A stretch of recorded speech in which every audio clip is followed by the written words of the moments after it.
Good afternoon, ladies and gentlemen. I call to order the Rutherford County School Board meeting, November 3rd, 2022. First item on the agenda is our Pledge of Allegiance by Dr. Kelly Chastain.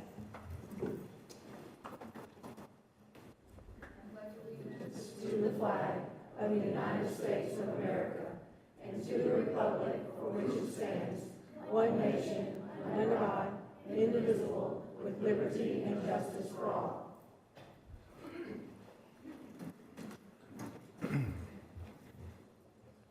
We're going to have a brief moment of silence, and then Dr. Sullivan's going to take over.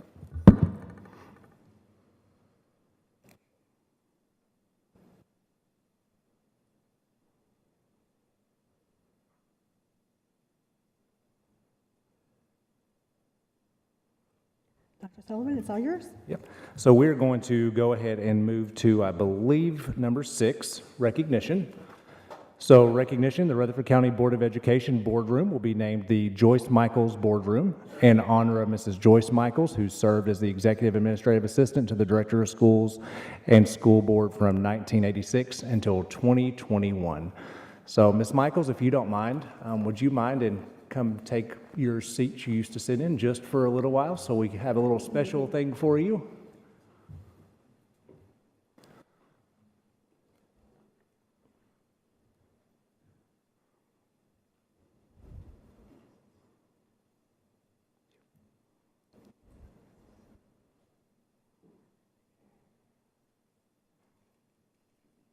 So perfect.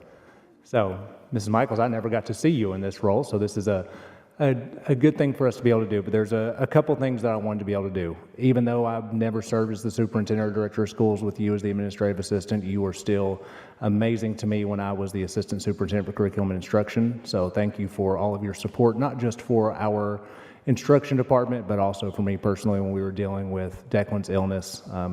You've been an amazing support for not just myself, but all Rutherford County schools. And I felt like it was important for us to also, this position that I sit in is never about one person.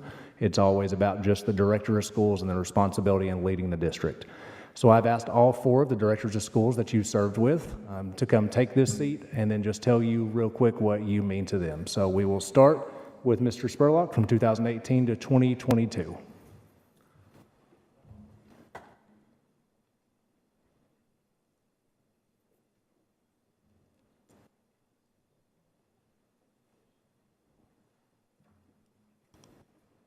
Well, thank you very much, Board. I do appreciate you recognizing an individual that's very special to all of us, especially me. You know, one of the things I can say about Ms. Michaels is that she makes you better by just being around her. Her character is beyond reproach.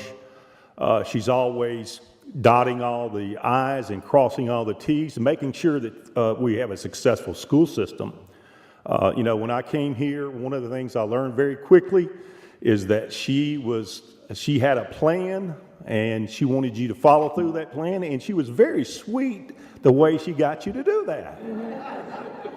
And quite frankly, along the way, she would prevent you from falling in, having some pitfalls. And I can't tell you, in the last few years of my tenure here, that I really missed you. And I missed that experience that you brought to the table. And quite frankly, you know, one of the things I want you to know is you made not just an impact on the central office, but our school system. And I do appreciate those things. And I know along the way, there was many things that I probably did that you didn't like, but you was always sweet about it and correcting.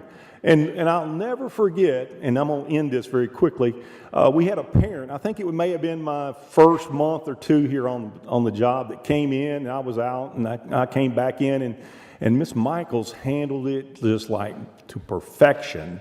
She has the ability to soften those that are hard, and making sure that there's a personal relationship between them and her. You know, listening to her conversations on the phone are amazing. I mean, people would call in and they'd be angry, and the next thing you know, they're blessing her and telling her how great she is. Mm-hmm. So it has been a great opportunity, and I value your friendship, and I want to continue to value that friendship. So you're very special to me. Thank you.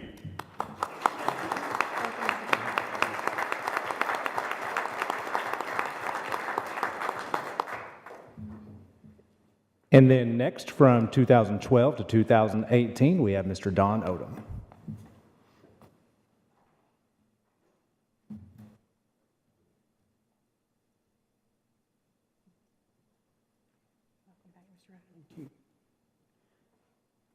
Ms. Michaels, this is truly an honor tonight. I'm going to tell a little something, okay? I don't need to confess anything today. I haven't done it. She used to, Mr. Michaels, I don't know whether she took that home with her or not, but she had a little plaque that hung on the back of her door. And if she was open for counseling, you could come on in, but every once in a while she would hang that plaque out there, and she wasn't open for counseling. So she didn't just counsel the superintendents, it was everybody in this building. And we used to joke with her whether the sign was going to be out today or not. Mm-hmm. And one of the reasons she could do that, she understood the pulse of the community and the pulse of the board. She could tell you as a superintendent almost at any time, because she spoke with board members so often too, and the mail and that sort of thing, could tell you kind of how things were going, or was there concerns that you need to be aware of that you could address. So Ms. Michaels had that ability to do that. And I would echo, Mr. Spurlock, what you said too about her ability to deal with people that walk in the door. Because you never know, really, in a day of school, whether something's happening in 50 schools out there or something that you do not know about. But she tended to know that, and she knew, again, leaders in this community and beyond. But despite your professionalism, you're still a great person to know. You know, you always, how are your grandchildren? How's your family? How are those other things in life that make you the whole person? And you understood that very well.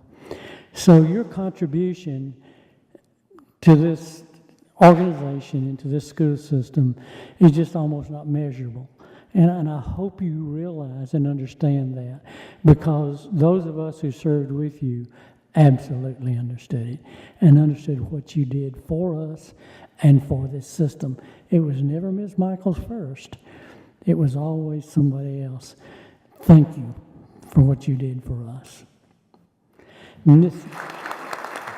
Bratton, I want to point out one other thing. Our vision statement up there, Mr. Watson was the one that was really interested in our accreditation. With district accreditation came along a little bit later. You were the one of the ones that helped pen that statements above today. Thank you, Mr. Mayor.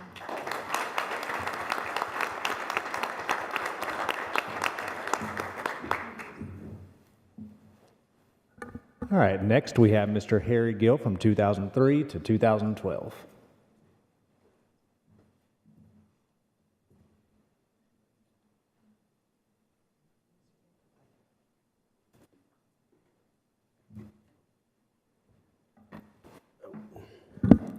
Joyce, you notice how much nicer the chairs are than when we were here? What's with that? I would echo everything that's been said already about Miss Michaels. I don't know that I could add anything other than she's just simply wonderful. I mean, absolutely wonderful. It was actually a pleasure to work for you for 9 years and 3 months. And I remember Mr. Watson telling me one time that you kind of get up when you're superintendent and wonder if on that day you got 4 or 5 votes. And I remembered that a lot of times. I also hearkened back to when Mr. Jordan, who was chairman of the board, called me and said, I'm going to vote for you to be the superintendent tonight at the meeting, provided you agree to keep Joyce Michaels. So it quickly resonated that I got to keep 4 people happy, and the chairman wants me to keep Joyce Michaels, so I'm going to keep Joyce Michaels happy because she controls those kind of votes. But we had a great time, Joyce. You, as Mr. Odom had said, and Mr. Spurlock, were phenomenal. She had an innate ability to win people over. Somebody came in angry, they left happy. I've joked before they should send her to North Korea to negotiate with Kim Jong-un. She could talk him out of pretty much into anything. So Joyce, what an absolute joy it is to be here tonight. I think the school board has done a great thing by naming this boardroom after you. As a matter of fact, many board meetings you sat through, they should name the whole building after you. But anyway, thank you, Joyce. We love you dearly and consider you part of my family. Thank you.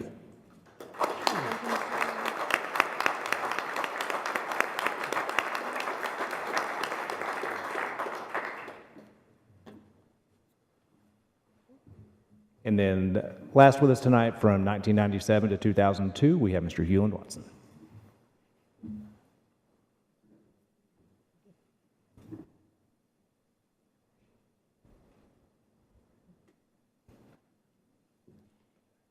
Welcome. Thank you so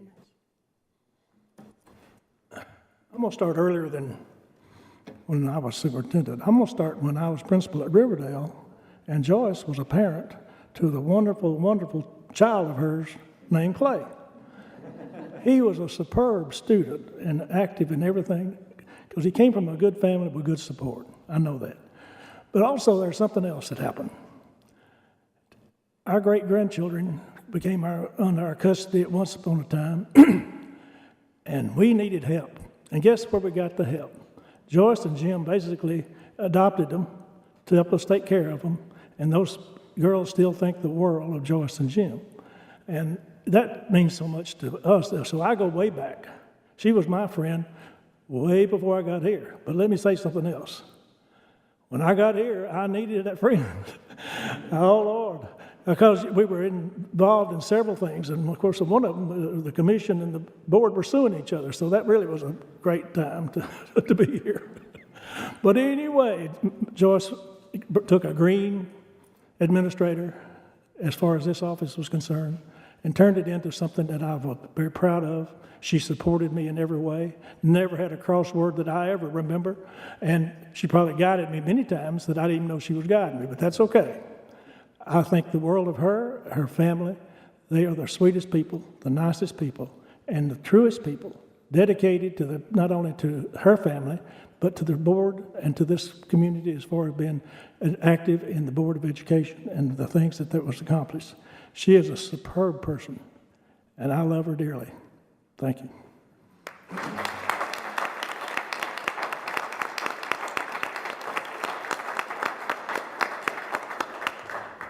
So as you can see, Ms. Michaels, she actually served with, I believe, 9 different directors of school superintendents.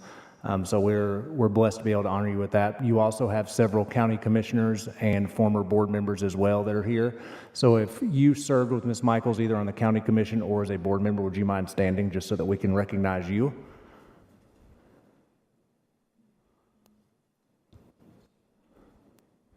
And also former central office staff or current central office staff that served, or principals that served with Ms. Michaels.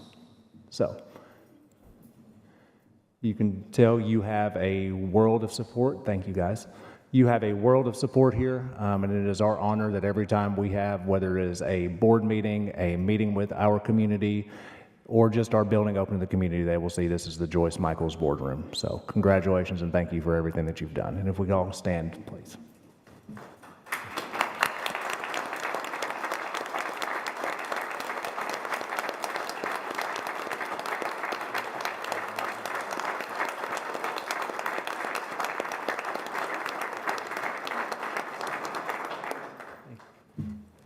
We're going to take a 5-minute recess. I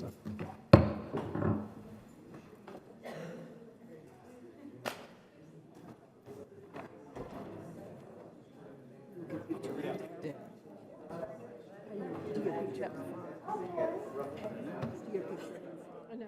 She was over there. I was like, Lord, don't tune up. I'll be crying.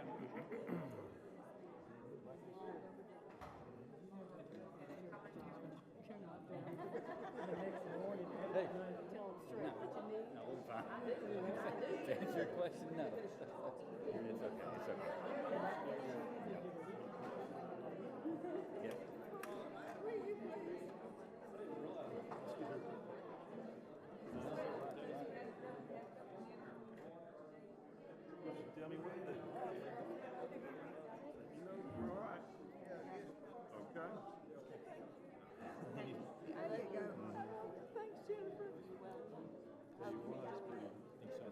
Thanks, Jennifer.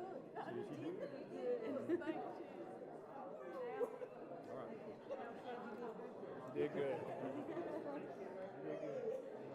Y'all got the little box? Yes, sir. I'll be seeing you soon, man. Well, after we get through this Christmas thing, we'll get out there and look some more. You working on that?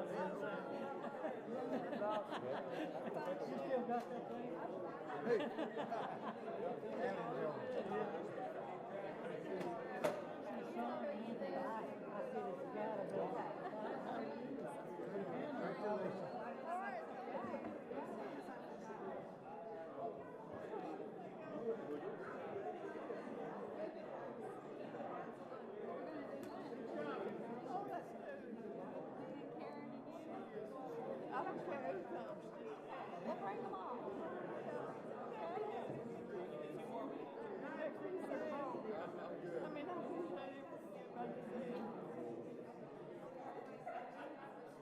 Wow, did it feel good sitting in that chair again?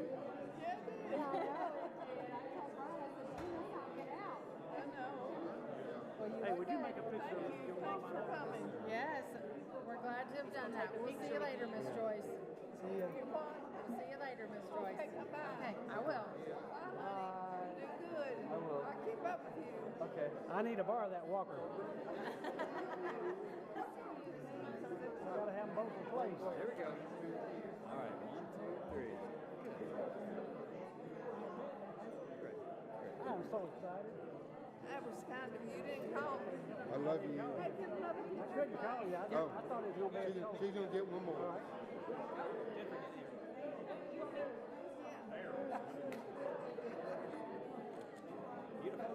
Here, Jeff, do one on my phone with the three of us. Hang on. I guess it's ready. I don't know, is it? Yeah.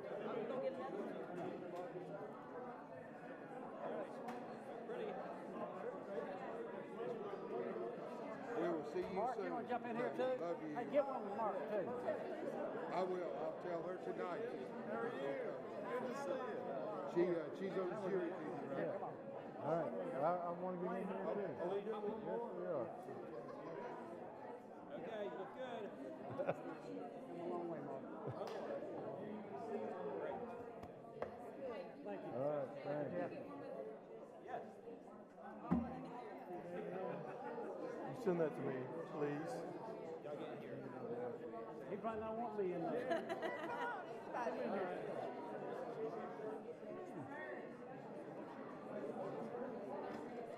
Yep, look good. There you go.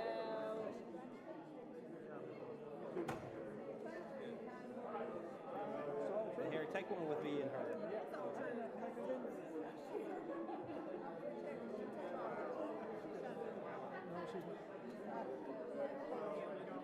Joyce, I'll have a picture with you too. Here, I got a mom. When you get a chance, step over by your plaque and have a picture. That's kind of nice. Jim, your photo bombing me. Now take what you do. Are you finished? I'm just funny, well, you know that. Hang on, Jeff. There you go, Jeff. Sir, Jeff, what are we going to have? I'll bring you to your house one day. We'll bring you lunch one day. You can't have fun. Oh, you know me.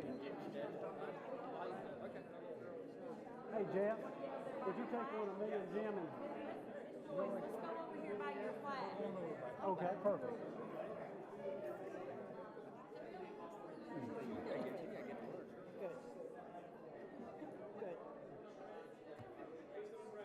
Chris, good to see you, Fred. Man, I tell you what, That's on our list to take care of him too, here, since we were not at the school board, yes, yes. I don't think it is. Yeah.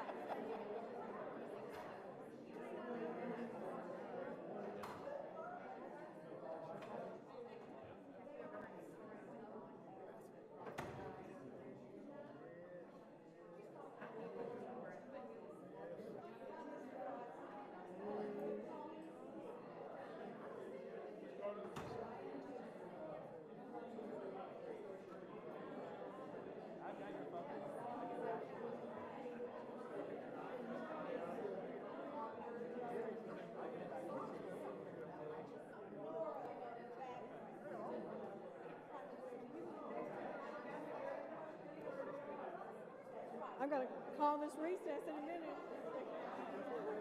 It's good to see you, Mr. Owens. That's all right. We're going to get there.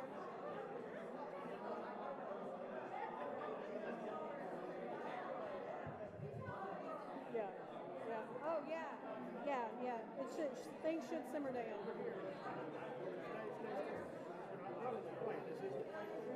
Bathroom. 2 minutes. 2 minutes.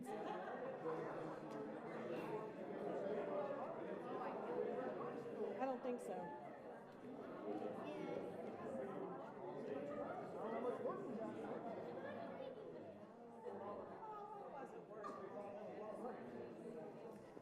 Well, we're going to be on our 5 minutes.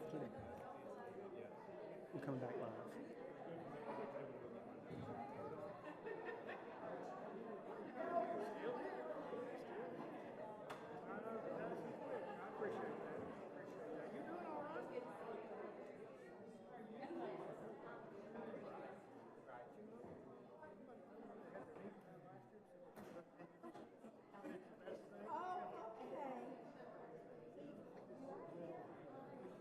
It is.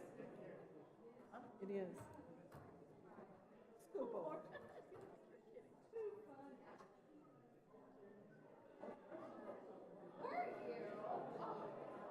Oh, goodness gracious.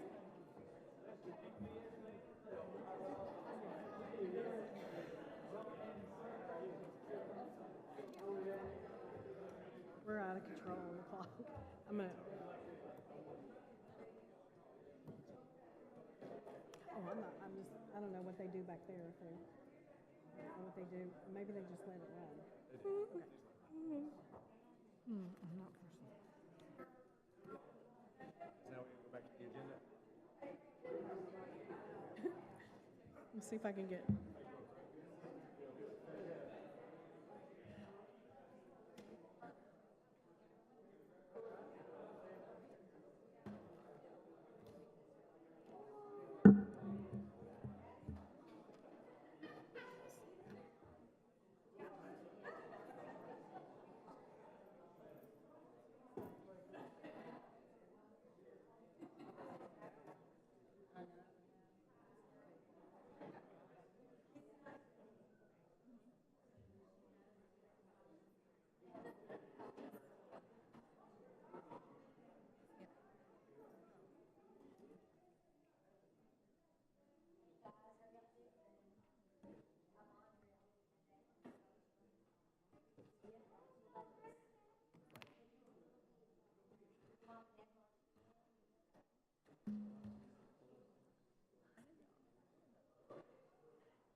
30 seconds.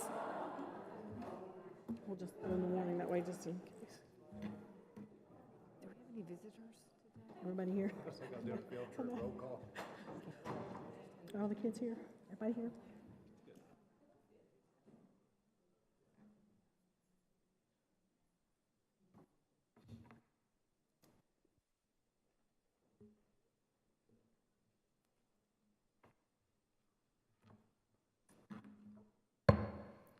We are back in session for the Rutherford County School Board. Thank you, Dr. Sullivan, for allowing this and putting it together. Thank you, Ms. Hopkins, for your part and getting all this together. It was very special. Very. So we're going to start with the consent agenda. Any questions? I'll entertain a motion on the consent agenda. Move to approve. Thank you, Ms. Second. Bratton. Thank you. All in favor, say aye. Aye. Any opposed or want to recuse? Motion passes. Did I do that? I did that backwards. Okay, you can go back and do the, Okay. Approval of the agenda. I'm sorry. I got it backwards. Move to approve. Thank you, ma'am. second. Thank you, sir. All in favor, say aye. Aye. Any opposed or want to recuse? Motion passes. Thank you. Sorry, y'all. So the next one, we have no visitors tonight. Nope, we No don't. visitors, so All right, number 8, approval of calendar for the school year 23-24, tab 2. As we mentioned during our work session, we have a board policy that requires us to adopt a academic calendar before May 1st. We're well before May 1st, but we always want to give our families and teachers more of a heads up than just May 1st. And so recommended approval, motion to approve the calendar for the school year 23-24 is presented. And we go to that tab if you don't mind. Thank you, John.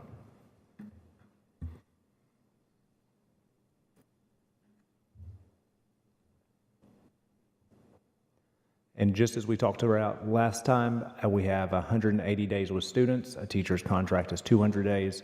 We have several discretionary days. Teachers have 4 in-service days that are built in, which means they have to get 1 6-hour day on their own. We do have 3. Kevin, is Kevin still here? No, he's not here. That's fine. Kevin, I want to give Kevin a shout out for Kevin runs our calendar committee and policy. We have to have a calendar committee that is represented from people from every school. And so they've met several times to go through recommendations, and this is kind of their proposal for the board for approval. I had a parent reach out asking why our teacher work days are never on Mondays or Fridays. I don't really know why, but I thought it might be nice to maybe take those teacher work days and split them in half and maybe put half of them on a Monday or a Friday, allowing parents an opportunity to maybe have an extra long weekend. So I'll say the whole reason we do that, so you guys know, being fully transparent, we build these around not on Mondays and Fridays because we want to make sure that teachers are present for their teacher work days. However, we usually do this because they are in-service days. These days are teacher work days, and so they are strictly days that teachers are used to get caught up that we are not using for instructional purposes. So I'd be fine. Of course, it's the board's decision to entertain possibly trying 1 or 2 of those days on a Monday or Friday. That's up to the board's kind of discretion of what you guys would like to do. We do, if we are looking at all these, John, can you go back up? I think we have 13 inclement weather days. Let's look for our first one. I believe it's in September. So September 12th is a teacher administrative day. That one actually already is on a Monday, so that one's good. We should have one in October, right by parent-teacher conferences. Yes, I would like to leave that one just because it's built in right after parent-teacher conferences. That's a long day for teachers that they have. I think we have another one maybe in January, the 4th, and that's one I would probably suggest leaving. So it is weird when we look at students returning on the 5th, and I know why don't we give them a little bit longer of a weekend. If we come back on the 8th, 6th, 7th, 8th, then we would have to come back after Memorial Day. The one I would suggest moving, we should have one in March as well.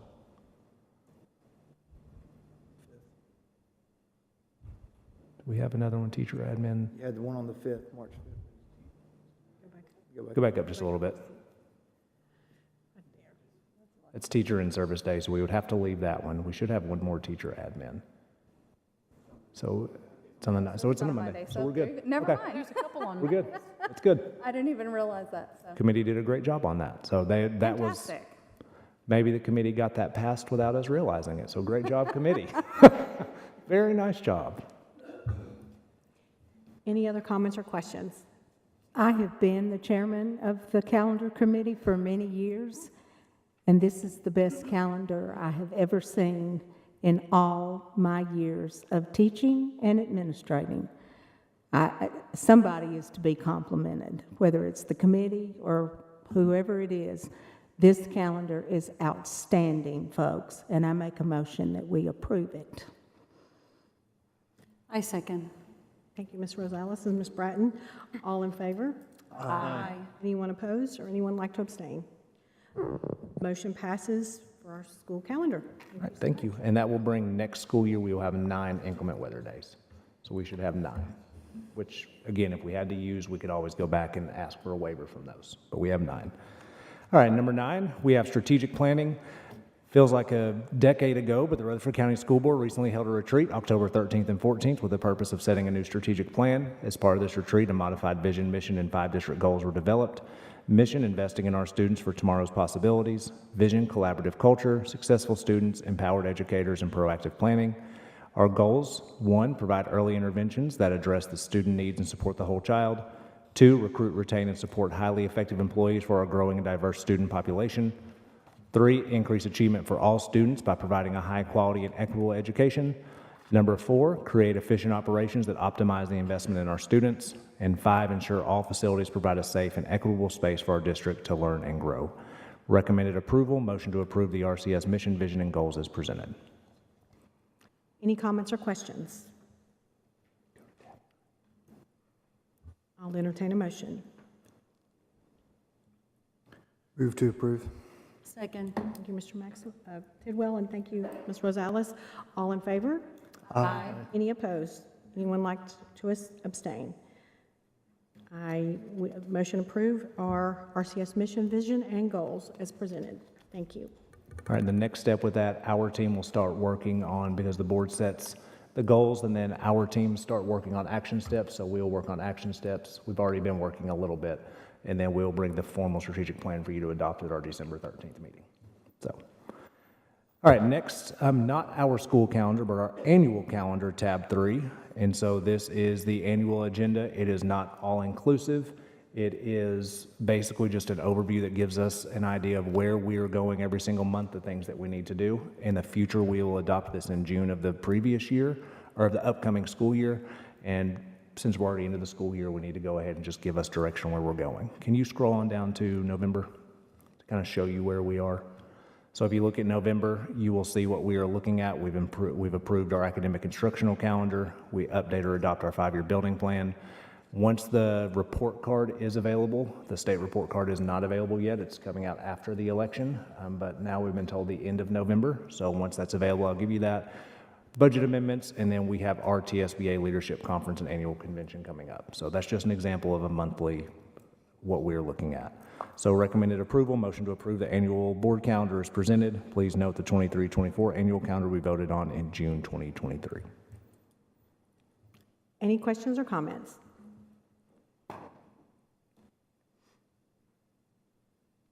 I'll entertain a motion. Move to approve. Thank you. Second. Thank you, Ms. Rosales. All in favor say aye. Aye. Anyone opposed or wish to abstain? Motion passes for the annual calendar. All right, thank you. The number 11, school safety. The board is requested to entertain a second position for school safety. Currently, RCS has one position allocated directly to school safety, and this position would serve as an assistant to our school safety director. Due to the time-sensitive nature of school safety, this position will best be filled as soon as possible instead of waiting until the 23-24 school year budget process. The position will be funded out of ESSER 3.0 funds for the 22-23 school year and included as part of the general purpose budget for 23-24. Recommended approval, motion to approve an assistant school safety director is presented. I would like to add that since we are waiting for the ESSER revision, we should have our salary study back by then, and I would wait to propose a salary range until we have our salary study back at our December meeting. So we're not looking to hire this. We had an article or news media, News 2 or News 4 this week, so this would be starting in January probably at the earliest. That study is due back in January, correct? It should be back at December 13th when I've asked them to come and present.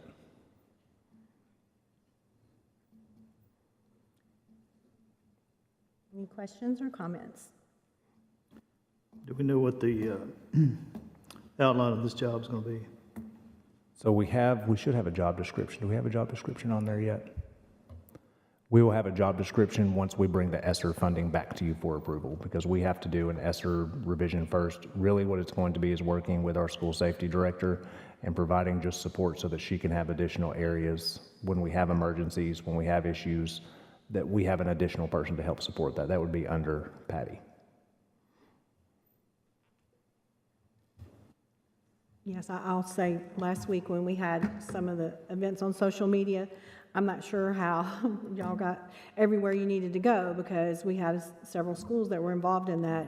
And I've been involved with Ms. Esser up on the front, on the north end, and we've got 50 schools now. So this, even if this is an administrative role, it's something that's very needed.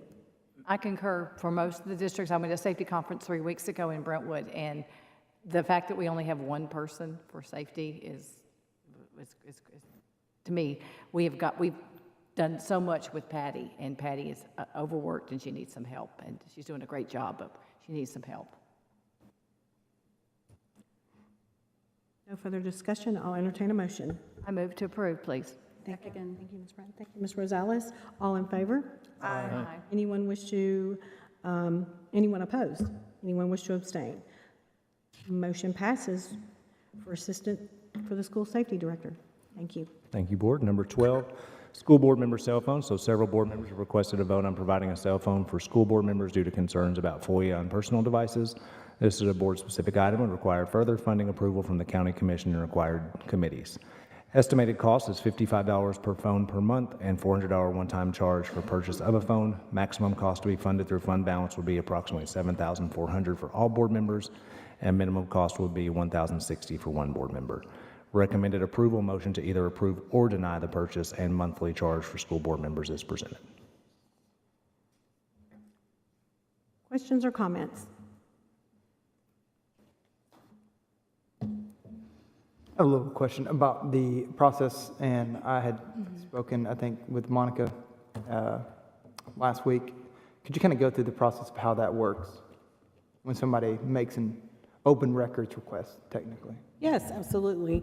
So any citizen of Tennessee can make an open records, or sometimes called a public records request.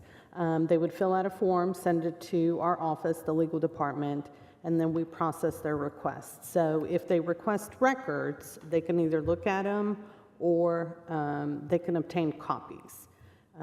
If, for example, they request emails from certain staff members or board members or, whatever, we could provide those to them. We do have to go through them and redact for any personal or confidential information, and then we could make copies for them and then let them look at them or give it to them if they paid for the copies.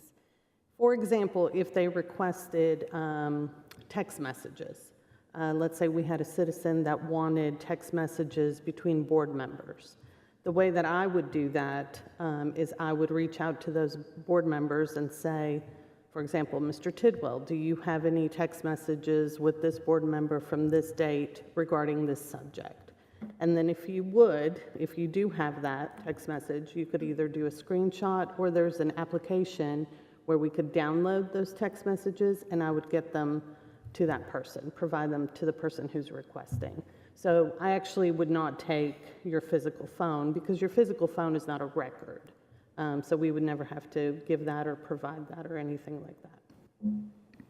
Does that answer your question? Yes. Okay. Thank you. Now ask another question. Actually, on that same note, I mean, that did answer my question, but part I'll say, because I brought this up at the work session, or commented on this at the work session about several that do have businesses and whether or not people would be exposed that shouldn't necessarily be exposed, or that we'd be without our phones for several days, which we rely on. And so that's why I followed up with you, kind of got some more information on that. Secondly, and I think this was noted at the work session, but just to note it here again, if this were to pass, it is for those that request it. It's not forced for all the board members. Is that correct? Yeah, that's the way that we have the motion written. It's based on whoever, and that would be the amount we would take, Yes. asking for funding. I'd just like to comment that I've been on this board for a little over 10 years. I've never had this request as far as my cell phone goes. I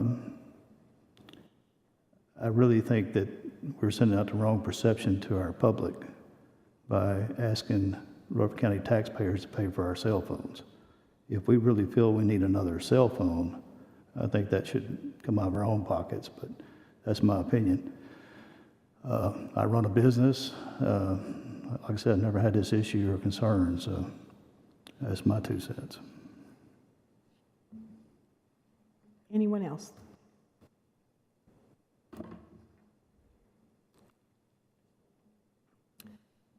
We gotta have a motion first. I'll entertain a motion.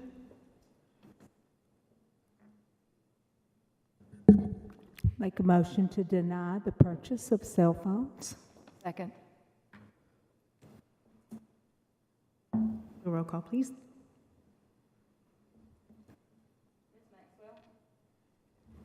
Yes.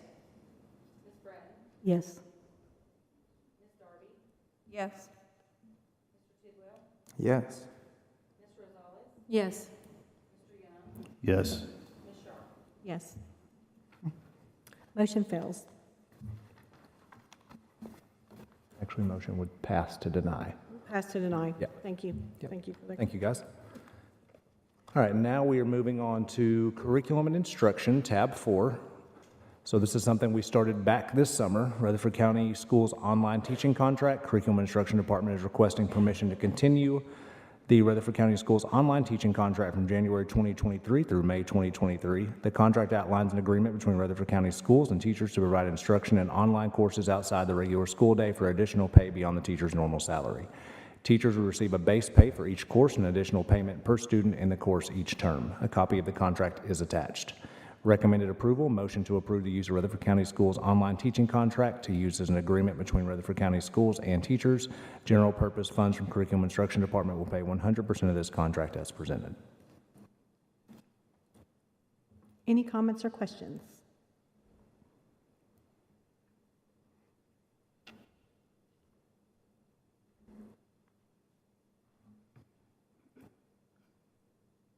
No discussion, I'll entertain a motion. Motion to approve. Thank you, Mr. Tidwell. Do we have a second? Second. Thank you, Ms. Rosales. All in favor? Aye. Anyone opposed?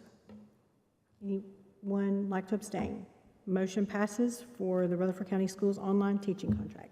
All right, number 2, Rutherford County Schools online course curriculum writing, so connected to number 1. The Curriculum Instruction Department is requesting permission for Rutherford County Schools to begin writing course curriculum in the Schoology platform for classes offered through RCS Online. Beginning summer 2023, RCS would like to begin utilizing its own curriculum through the Schoology platform and discontinue use of Imagine Learning for students seeking initial credits towards graduation. Item E of the online teaching contract outlines an agreement between Rutherford County Schools and teachers to write the course content and upload to the Schoology platform. These responsibilities will be performed outside the regular school day for additional pay beyond the teacher's normal salary. Teachers will receive a base pay of $2,500 for each half-credit course written. Dr. Chastain, is there anything you want to add to that, or what success we've had the first semester?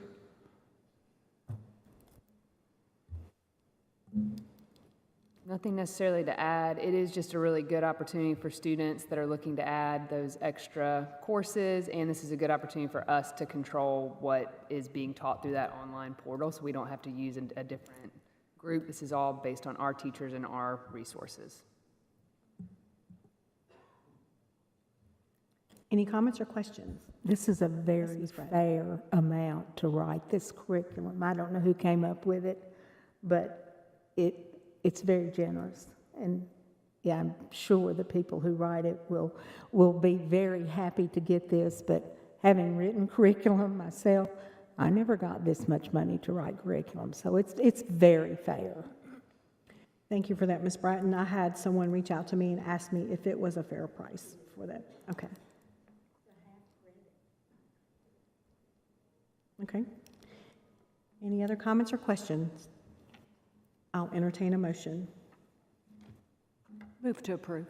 Thank you, Ms. Second. Thank you. All in favor, say aye. Aye. Anyone opposed? Motion passes for the Rutherford County School online teaching contract. All right, number 14, agreement for sponsorship and advertising between MTSU and Stewart's Creek High School, tab 5. Recommended approval, motion to approve the agreement between MTSU and Stewart's Creek High School as presented. And this is just like we've had for several other schools, and I imagine some other schools will come before you as well, but we do each contract individually. Any comments or questions? I'll entertain a motion. Move to approve. Thank you, Ms. Second. Thank you. All in favor, say aye. Aye. Anyone opposed? Motion passes for the agreement between MTSU and Stewart's Creek High School as presented. All right, number 15, Collaborative Conferencing Committee. Pursuant to Section 495-605, the Board of Education is required to appoint management personnel to serve on a committee following a majority vote in favor of collaborative conferencing. So our recommended committee, Dr. Andrea Anthony, Dr. Kelly Chastain, Dr. Kay Martin, Mr. Brian Lewis, Ms. Suzanne Fries, Dr. Latoni Murray, Mr. Larry Creasy. and recommended approval. Motion to approve the Board of Education representatives for the Collaborative Conferencing Committee as presented. And Dr. Anthony, when does our vote for our Collaborative Conferencing go? Yes, that will be December 5th through the 9th. And that is what they are required to get. Is it 50% majority? Sorry, I'm asking you to talk. Yes, in your own sorry, voice. my voice is gone, 50% plus one person. Yep. And so we will not know whether we enter into collaborative conferencing until that vote takes place. Okay, nice. Any further discussion? I'll entertain a motion. Move to approve. Second. Thank you, thank you. All in favor say aye. Aye. Any opposed? Anyone wish to abstain? Motion passes for the Board of Education representatives for the Collaborative Conferencing Committee. All right, number 16 is a trademark agreement, tab 6. And if the board is okay, I'd like to just read 1, 2, and 3 together. So number 1, Walter Hill Elementary School requests approval of the attached contract with Georgia Institute of Technology for 5 years from the signed contract date. Number 2, Buchanan Elementary School requests approval of the attached contract with Georgia Institute of Technology for 5 years from the signed contract date. And number 3, Whitworth Buchanan Middle School requests approval of the attached contract with Georgia Institute of Technology for 5 years from the signed contract date. Recommended approval, motion to approve the contract between Walter Hill Elementary, Buchanan Elementary, and Whitworth Buchanan Middle School and Georgia Technology Institute as presented. Technology word threw me off. I got the schools back in there, but threw that off. And this is just to be able to use, I believe we said his name was Buzz, the logo and mascot. So is this the normal time of year we do these, or this, we've just had? We don't have a whole lot of these. Of course, we have 50 mascots. 3 of them happen to use the same one. Colleges and universities or professional teams technically can require us to have approval. Most universities do not. Georgia Tech is one that historically we usually about every 2 to 3 years do this. No, I was a Walter Hill Hornet. I thought they were Georgia Tech. I thought the same Yellow thing, Jackets, but and we may need to look at that, but I don't think we want to, I don't want to suggest changing that logo or that mascot. So we will just pretend that it's a Yellow Jacket and a Hornet are the same thing for that discussion. Yes. Any further comments or discussion? I'll entertain a motion. move to approve. Thank you, Mr. Young. Do we have a second? Second. Thank you so much. All in favor say aye. Aye. Anyone opposed? Anyone wish to abstain? Motion passes for the contract between Whitworth Buchanan, Georgia and Middle School and Georgia Technology Institute. All right, number 17, affiliation agreement with Fortis Institute, tab 7, Nursing Department of Fortis Institute has requested clinical affiliation with Rutherford County Schools. They would like students enrolled in their associate degree nursing program to shadow a Rutherford County Schools school nurse as part of their pediatric clinical rotations. This would involve approximately 12 students per semester beginning in January of 2023. Recommended approval, motion to approve the agreement with the nursing department at Fortis Institute and Rutherford County Schools is presented. And we've worked with them for a long time. We've worked with multiple for a long time. This one would be a new one for us.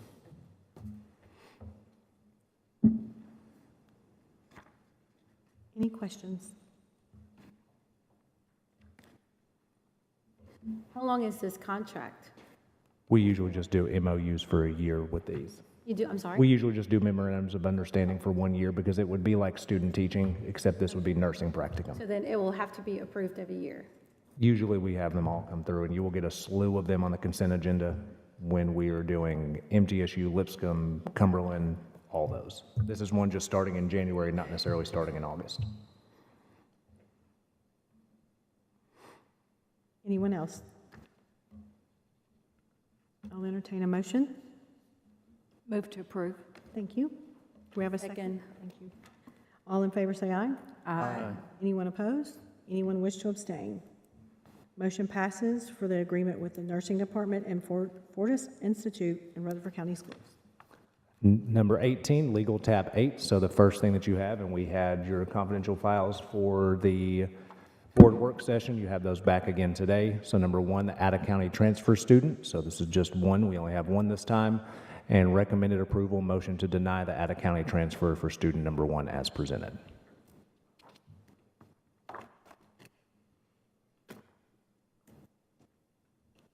Any questions?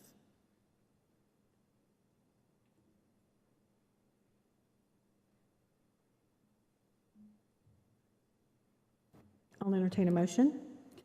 Motion to deny? Thank you. Do we have a second? Thank you. All in favor? Aye. Anyone wish to oppose or abstain? Motion passes to deny. Thank you. All right, number 2, discipline hearing appeal, case 22-1001. The board's requested to review a decision of the Discipline Hearing Authority, DHA, to uphold the remandment of a student from Laverne Middle School.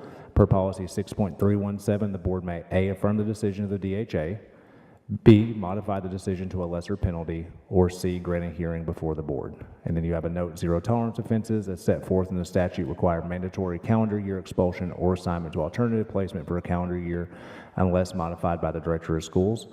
Recommended approval for the board to initiate a motion in line with one of the above options as presented. And just to clarify, this is going back to a parent that has requested for this appeal. So if you affirm the decision of the DHA, that would have the student still remanded at the alternative school.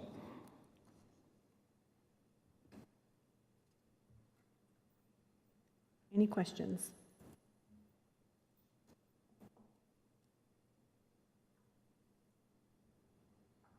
I'll entertain a motion. I move that we affirm the decision of DHA. Thank you, Mr. Young. Thank you. All in favor, say aye. Aye. Anyone opposed or wish to abstain? I'll abstain. Motion to affirm the decision has passed. Thank you. All right, next, 19, facilities and construction, tab 9. Number 1, Oakland Middle School soccer field request. Principal Brad Decker is requesting to place additional dirt on the soccer field at Oakland Middle School. This request is for placement of approximately 40 to 50 loads of additional topsoil to the soccer field. This request is an undetermined cost at this time. However, it will be at no cost to the board. Engineering has reviewed the request and approves. Recommended approval, motion to approve the request from Mr. Brad Decker to allow the placement of 40 to 50 loads of dirt on the soccer field as presented. Mr. Lee?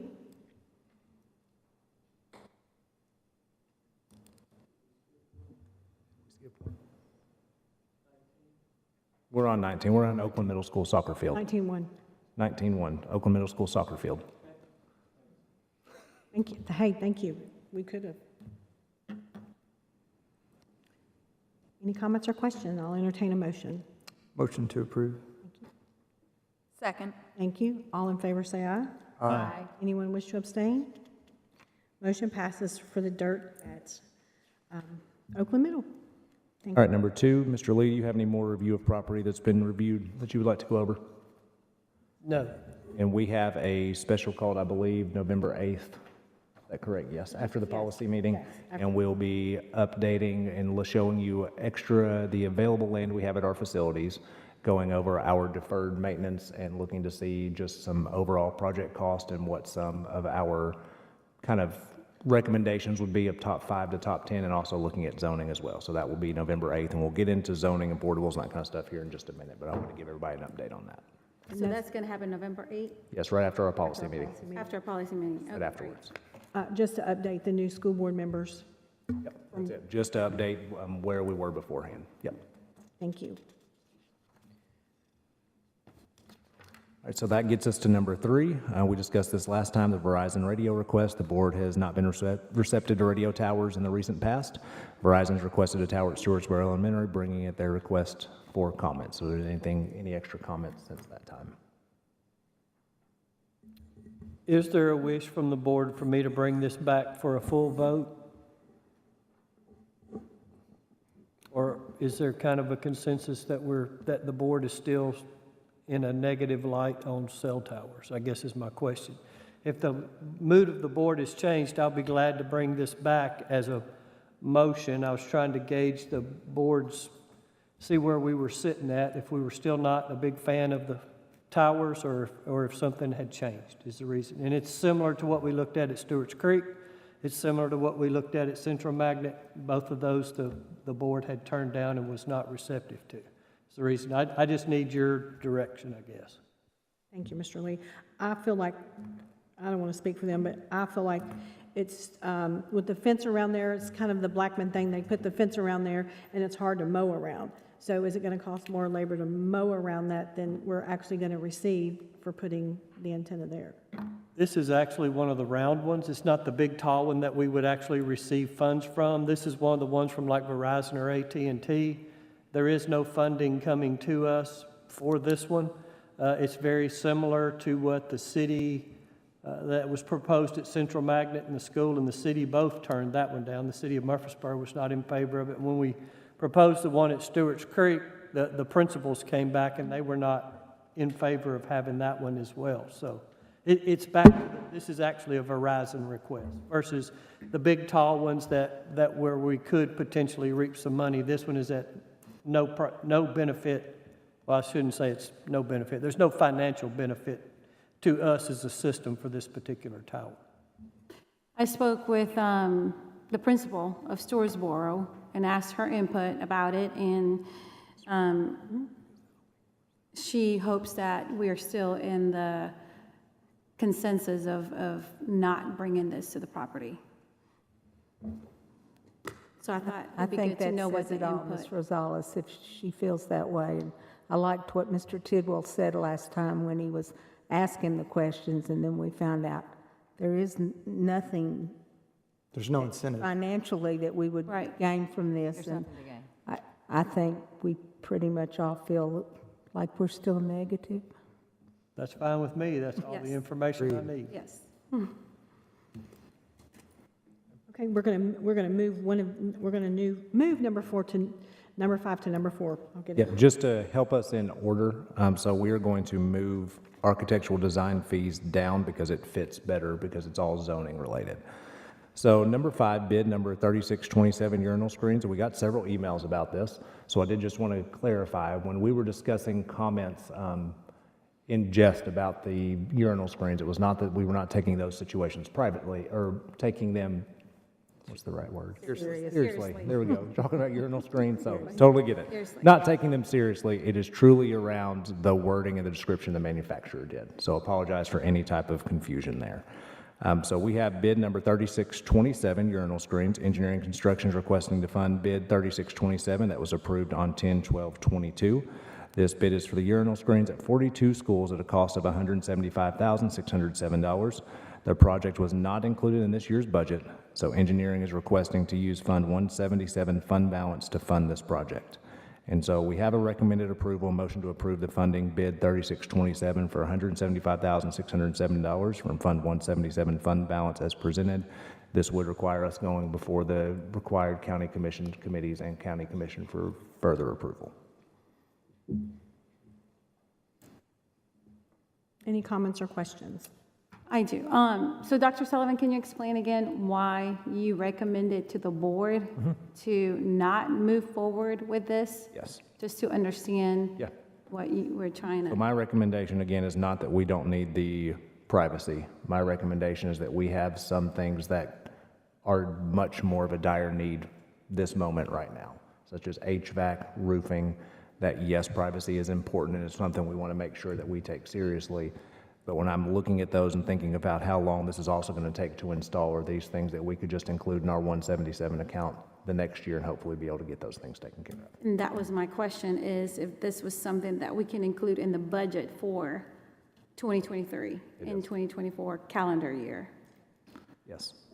We're not dropping this. Right, we're not dropping Move it this, to the just next moving calendar it for the following year, Yeah, calendar year. this was not a budgeted item that was approved in last year's budget. However, there was discussion around having this from several principals and several former board members as well.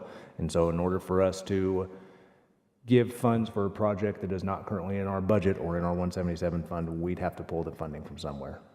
So when January comes and we start looking into the budget, this line item will be included That's there, right, we can include this, correct, in our correct? 177?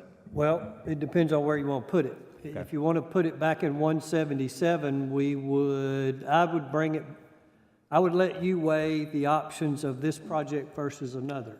If we want to put it in the general purpose budget, then yes, it could be just a line item that goes straight in the general purpose budget and it gets approved. It depends on which budget it goes in. Okay, And when we're talking about January, you're talking about funding it really July 1st, correct? Yes. yes, that's exactly right. Yes, Thank you for clarifying that, correct, thank you, yeah. Mr. Young? I was thinking, what's the time frame on getting this project complete? How long will it take us? It'd probably take us, current material deliveries, probably 6 to 8 weeks to get the materials here, and then probably another 6 to 8 weeks to get all 42 schools completed. So it can happen that fast, okay. It's 6 to 8 weeks to get materials currently. I'm not seeing anything there that would take any longer. And the good thing is, it's all one size. We're not ordering multiple sizes, so it would be, number all the same size. I just know this was a very important issue from a previous board, and I don't want us to back up on it at all. So whatever decision we make here, we need to make sure that we are funding this next year and going to make it happen. We don't need to have this discussion again. Is it possible to fund this in the next budget and get this in by the time school starts? Because I Can't know, write a PO till July 5th, well, I know, and then 6 to 8 weeks to get the material. okay. First, but for Fall sure, break. first semester. I would think it would be First by semester. fall break, probably. Okay, You don't, first 9 weeks. you don't anticipate any supply chain issues or anything like that? We could- I do not have a crystal ball. I hope. I wish I did, because I could anticipate some things, but this is not one of the items that we have seen a shortage in. And there are multiple materials. We have selected one that would give us a good durability, but if we had to make a change, there are other materials that we could get in lieu of the one that's specified.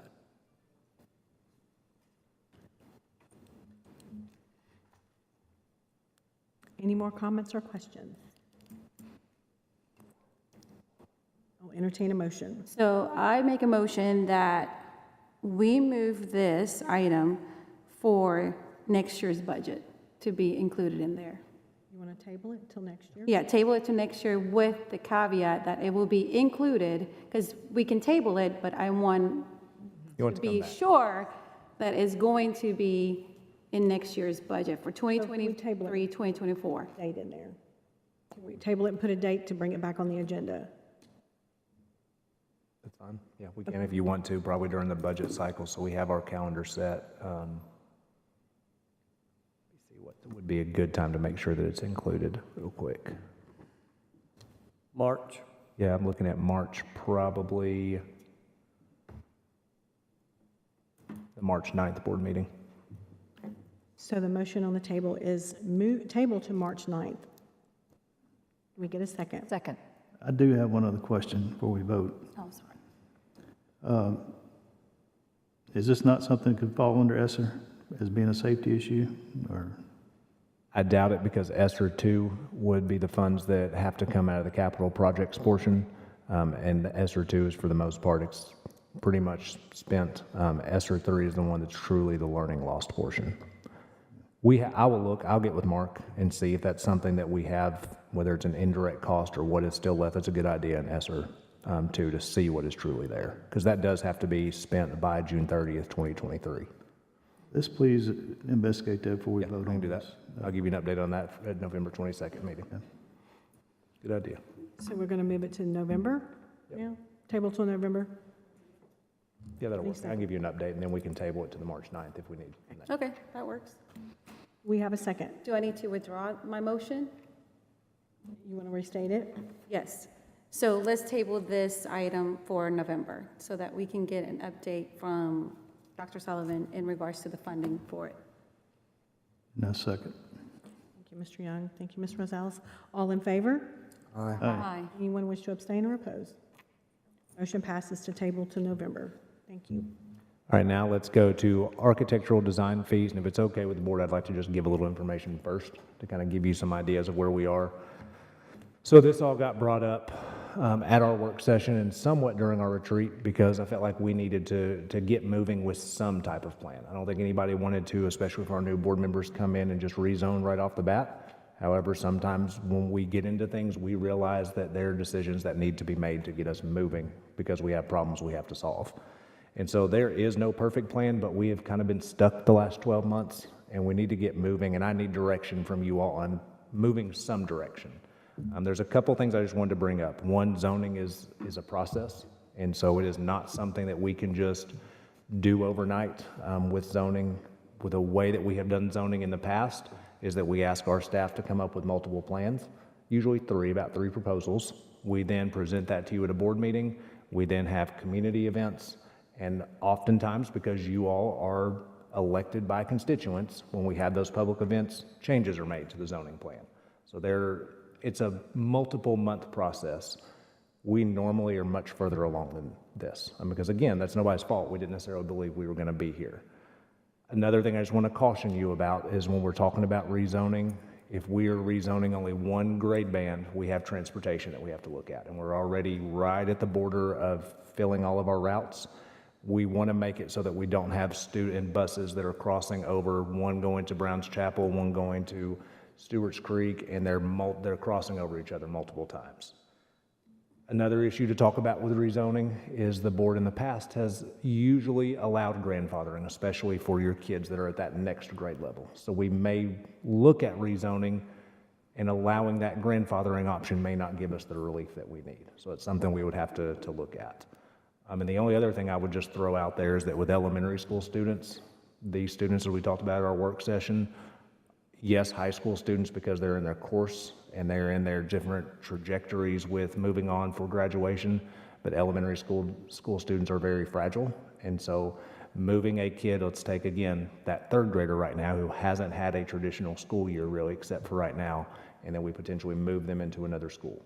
Again, that's one option, which is maybe the option that we need to go. The second option is we don't like necessarily is around portables. Portables are not anything that we want our students necessarily in. We do have open seats in the district, as you guys were able to see, but I just asked you to think about the rezoning, the portables, all of those kind of things together. And looking at the next 2 years, we have no portables coming available. I am concerned not just, we're having conversations today around Stewart's Creek Elementary and Blackman Elementary. I'm concerned this time next year, we will be having the exact same conversation around Stewart's Creek High School and Riverdale High School. Riverdale High School, we rezoned with grandfathering with Rockville. Rockville has just over 200 students who stayed at Rockville High School. And so those extra 200 or so students are going to be coming to Riverdale next year, and we don't have any more portables. And so if we're looking at Blackman and Stewart's Creek, I hate to go back and look at another zoned area for high schools when we just did this. I would like for us to at least look at that too, because it's going to be the same situation that we're in right now. I think we all know that we are looking and looking at some of these options. I would ask that we try to get some things moving so that you guys can give us direction on where we need to go. There are some things that are very much in the pipeline that are happening. We launch our school choice. We've already launched that application to parents. Dr. Chastain, do you have any idea how much feedback we got from that? Or James? Any? The survey for school choice, we had 3,800 responses, and Dr. Bullard has gone through a lot of those to gather feedback. It also included several hundred open responses because we open-ended question just to tell us anything else. But by far, parents are interested in these expanded options that we're planning to offer for this next year.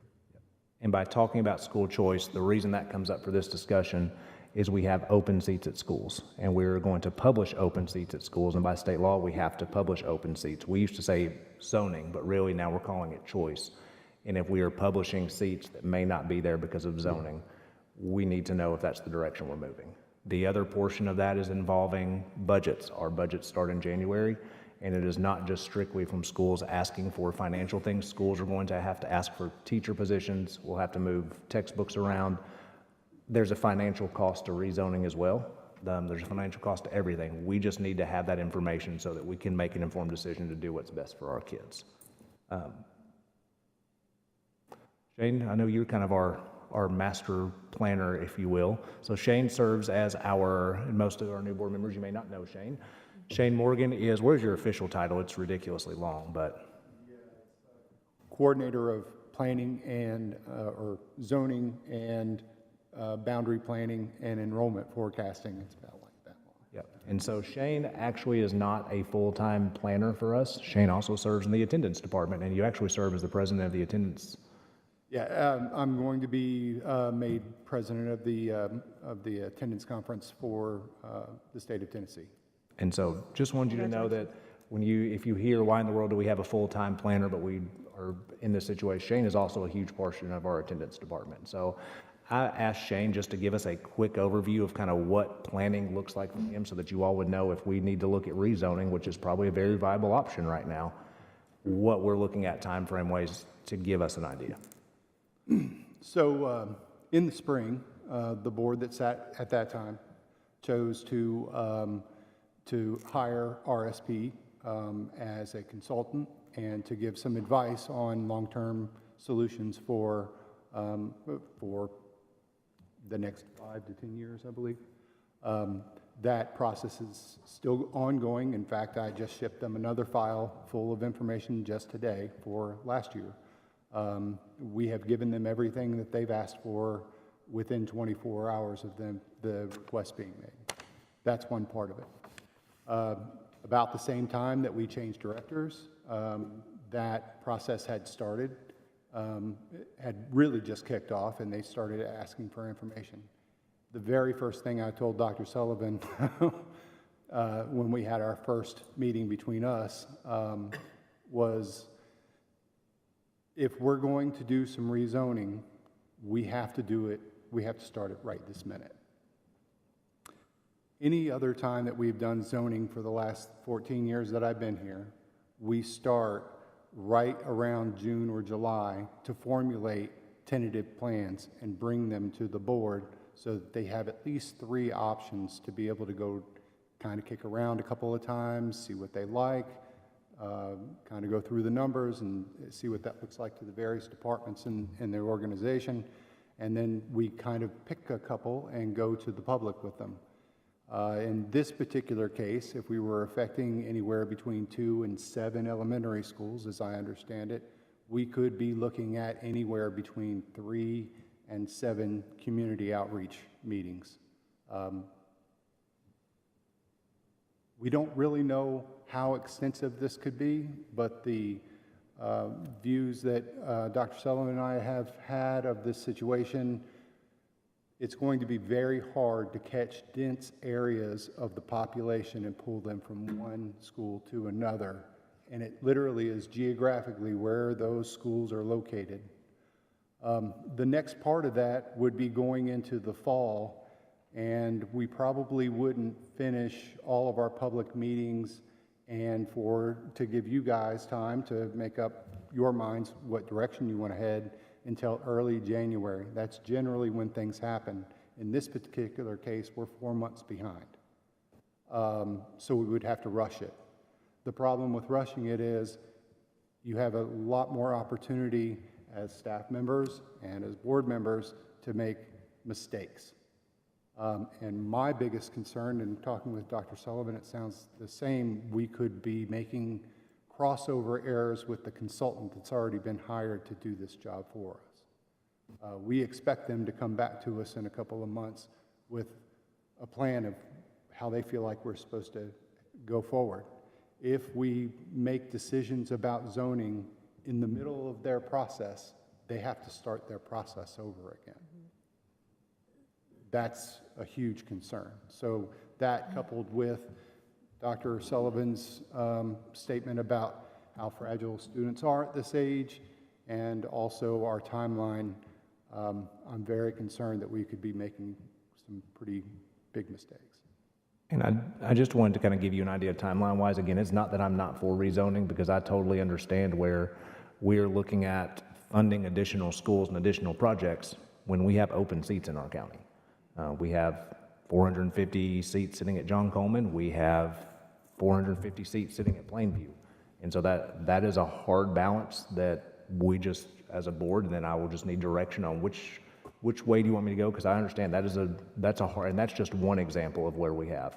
From the high school perspective, you have Siegel and Oakland that have options. And so there are definitely seats in our district if that's the direction you guys want us to pursue. Dr. Sullivan, we're also hoping with this new choice push that he's talking about, we're going to have a choice fair in December. We're advertising more and more of these open seats and encouraging parents to look at those. That we'll have voluntary movement as well into more of these open seats. And we're making more of a concerted effort to push those numbers out so the parents know where those availabilities are. And it's the way the law works is if we have fewer applicants than the number of spaces that are available, we can approve all of them. If we get more applicants than spaces available, then we have to hold a lottery. But for example, this year at Siegel, we were able to advertise about 75 positions that were open, and we had about 50 applicants, and they all got in. And we had some other schools that way too. We're going to do it even more of a marketing push this year, especially with that choice fair that we're planning for December. Dr. Bullard's been doing a real nice job and has a lot of plans on how to push that out. And so there's one other thing, because I don't necessarily know that I'm 100% in agreement with the funds coming out of fund balance for the architectural design fees, but I would ask that we go ahead and approve these for this one reason. If we do not approve these tonight, and I'll just talk about this one first, if we don't approve these tonight, I will miss the Health and Ed meeting that is scheduled for November, which would mean then the next time it can go would be the December 20th Health and Ed meeting, I believe, is when we've rescheduled that. Does that seem right? So we have a meeting December 20th. The county commission may be changing calendars as well, which would mean then it would go to budget at the next time budget is meeting. So it may not be till the end of January, middle of the end of January till we hit budget, which would mean this would not actually get any approval from the county commission, depending on where that hits, mid-January, possibly not to the February meeting. So we are missing December, January, February. Just by sheer calendar, we could miss 3 months. If we go ahead and approve to move forward with this, and at the November 8th meeting, looking at all of that, and then the November 22nd meeting, you guys can tell me and just have a motion to rescind this board motion. I'm kind of like you've done previously with the discipline hearing. You can rescind that, and then I can take it back from Health and Ed, and it won't go to budget. But if we miss that opportunity, then we are going to be behind. So that's the only thing I would add to that.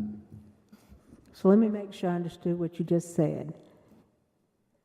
If we go ahead and improve this, then you can go and ask for the money.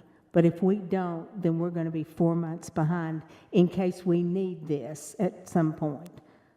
We can always take it back. 3 more, yeah, I can always. But we can't. Yes, I can always We cannot produce it if we don't do something about it tonight. Yes, because we would go to Health and Ed budget, then full commission. Okay. I could always, because it would probably be approved by Health and Ed just because the meeting is the exact same day. Okay. But if you guys make a motion then to rescind that or reconsider your previous motion, I can then just tell budget, we have moved this back in-house. Gotcha. There's no further motion needed at this time. Okay. Dr. Sullivan, when is that meeting that you are wanting to present this to the Health and Ed? The next meeting we have is November 22nd. And again, we have a board meeting that same day. Okay. So Brian and I will split. But if we don't put this on that meeting, then the next time Health and Ed will meet is December 20th. Okay, so if November 8th is the day that we're going to be getting all of this information of updates in regards to the rezoning, the 5-year building plan, and it's just going to be a very much more comprehensive meeting, couldn't we table this till November 8th? That would still give you time for the November 22nd. When is that meeting, Health and Ed? Mr. Reed, could we add that to a 22nd? special called? Mr. Reed, would you think we could add that to special called because it's around the same topic? And one of the things that we're trying to accomplish is to shorten the building cycle, because that's what usually holds us up, because we start this process later versus sooner. Because by this point, if we were able, and of course, this all depends on county commission approval too, because this is coming from our building program. So if we were to go forward with this, best case scenario, let's say everybody agreed, and you had it November 22nd to hit budget in December, to hit county commission in December, we are then looking to put it out to bid. No, we'd have to do design, sorry. We do design fees for the next, 4 to 5 months probably? 5 to 6, And so you're looking at May, June to put out to bid? June bid date. And so that is even if, we don't have funding at that point either. This is just so that we potentially could hit the 25 school year and not get delayed into the 20. We're just getting the ball rolling, basically. Yeah. But if we move this to November 8th, we still will be able to make it on As long as we time add it to the as agenda, for that's November 22nd. But it seems like we're not getting all the pieces of the information because we're waiting for this update. And I know there's a Beatty property. I don't know where the update of this Beatty property is at. I know we were supposed to have gotten an appraisal. It's within a 45 to 60 days. Trey Lee, you were talking about the other day that this property can have a relief in multiple schools, including the ones that are very much overcrowded. So, and here we're talking about something that's going to take just as long as creating a new building, which both are going to be 18 months and 2 years. So if we're going back to the county commissioners, I want to feel confident in going back to something that we don't have to keep going back and forth for money when both projects are going to take 2 years, and it's also to relieve the overcrowding for both of these schools.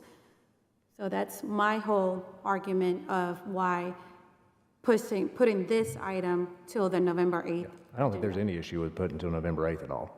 As long as we can put it on the agenda, I don't see any issue with that whatsoever. Are you just talking this item, or we actually could put 4 and 6 together for November 8th? Just table them until November 8th. Could we do that? Yes, I mean, we're just talking next week.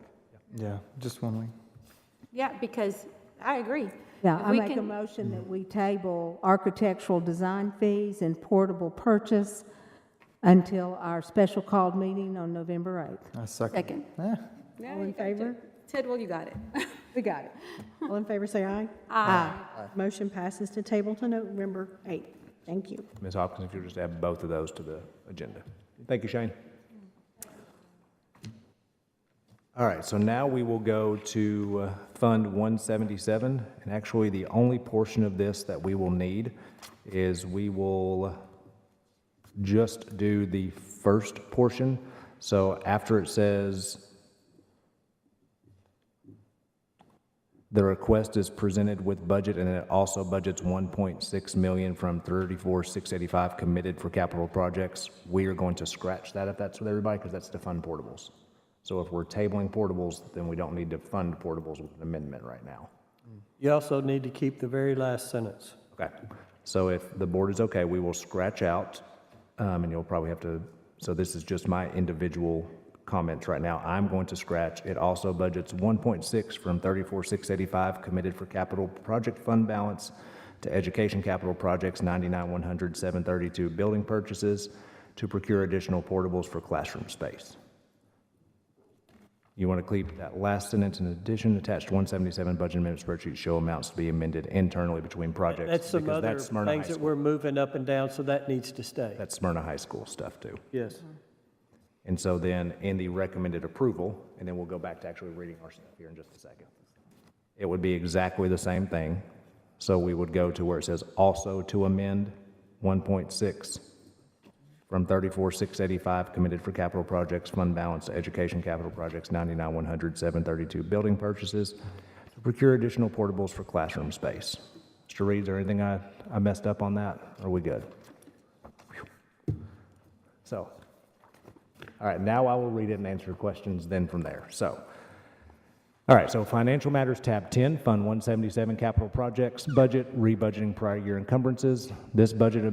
This amendment budgets $188,963 from 34,685 committed for capital projects, fund balance, educational capital projects 99,100, 399 other contracted services to cover amended change orders and future expenditure items regarding Smyrna High football turf. The remaining balance after project is complete will stay in Fund 177 and be spent according to donor guidance. In addition, the attached 177 budget amendment spreadsheet show amounts to be amended internally between the projects. So recommended approval, motion to amend $188,963 from committed for capital projects fund balance to capital projects 99,100, 399 other contracted services in regards to Smyrna High School's football turf, and to amend the amounts of internal projects as presented in the attached budget amendment. I think that covered it.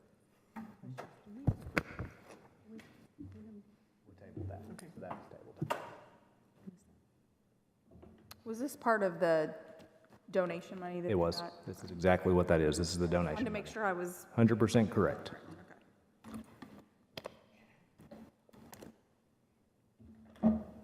Any comments?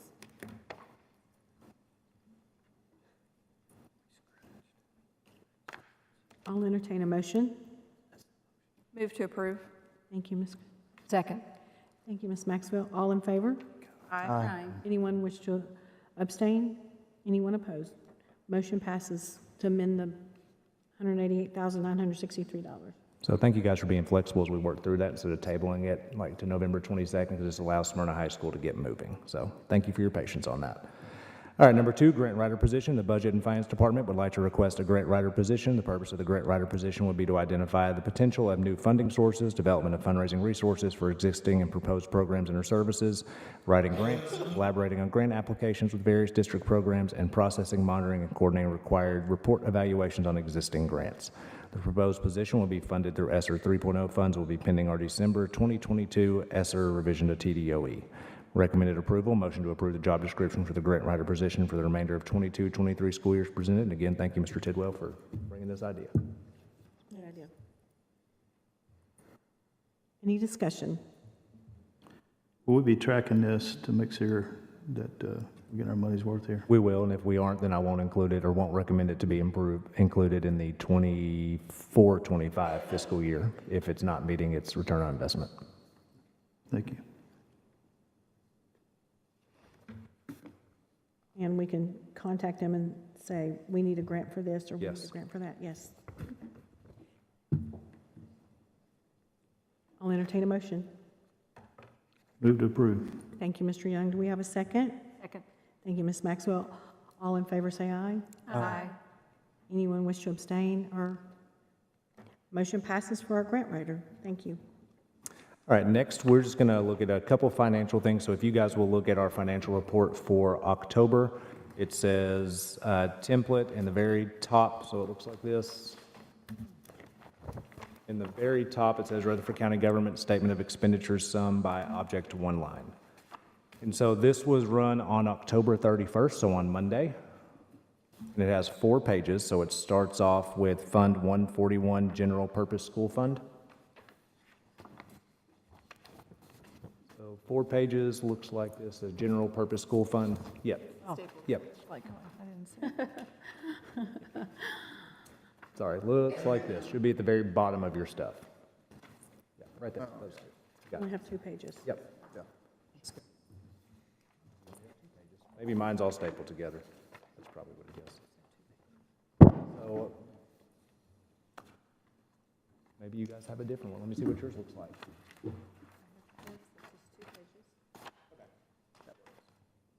What you guys are seeing, you guys have the summary of what our revenue is for this month. And then the other document that you have is the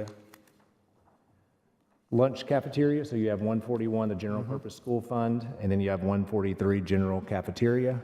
If you did want to bring to your attention, we are sending a phone call home tonight. We have hit $280,000 now on our lunch charges.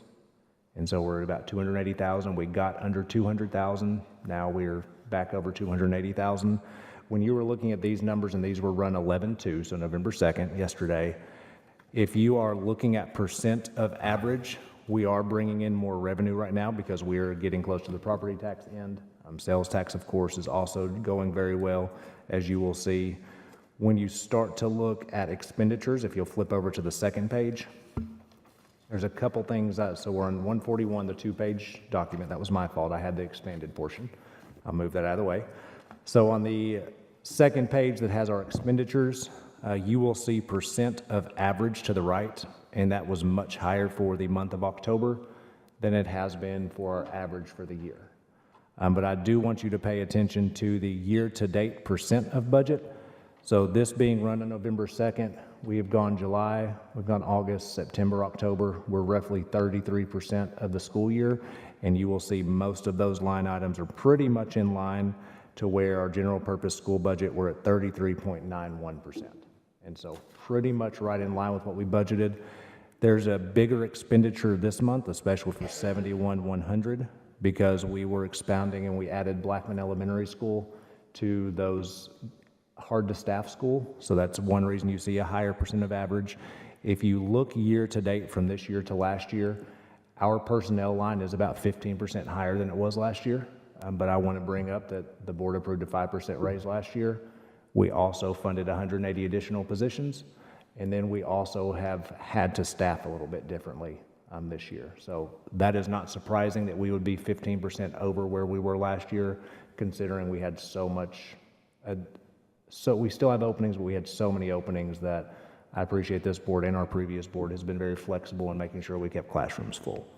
So that just gives you an overview of kind of where we are budget-wise. We'll have a better idea of where we're moving into the budget season in the next couple months. But the next thing I wanted to call your attention to were just a couple documents that I gave. Dr. Sullivan? Yeah. What does 82 expenditure 82,130 and 82,230 are? Education. They both say education.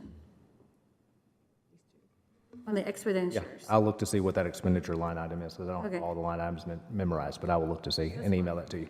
All right, thank you. The other thing I wanted to just kind of bring to your attention, there are two things that are on the State Department's website that is going to be part of our state report card. So now I'm looking at the ranking district name, looks like this.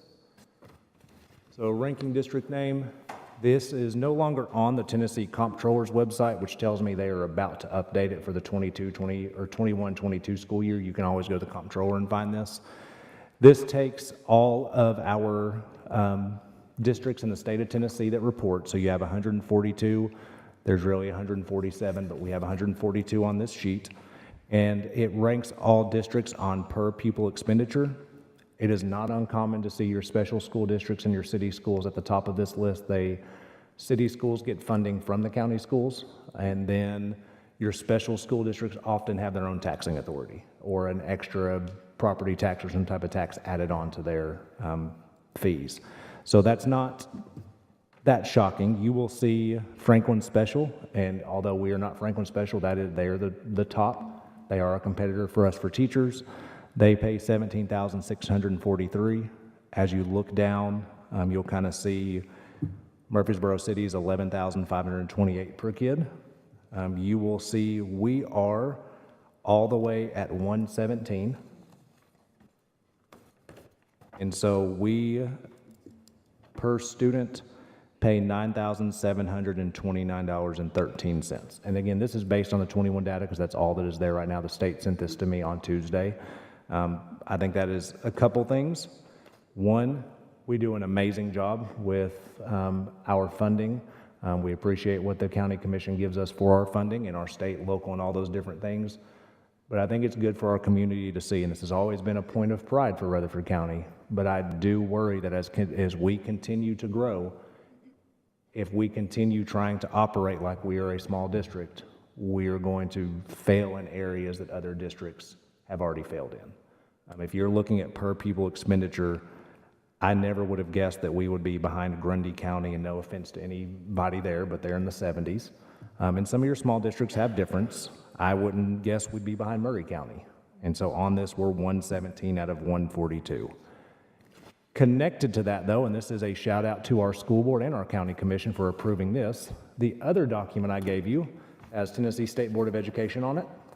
And I think this is going to outline exactly why we are where we are with buildings and deferred maintenance. We talk about all the time that our most important resource are our students, and then outside of that, the people that work with our students, our employees.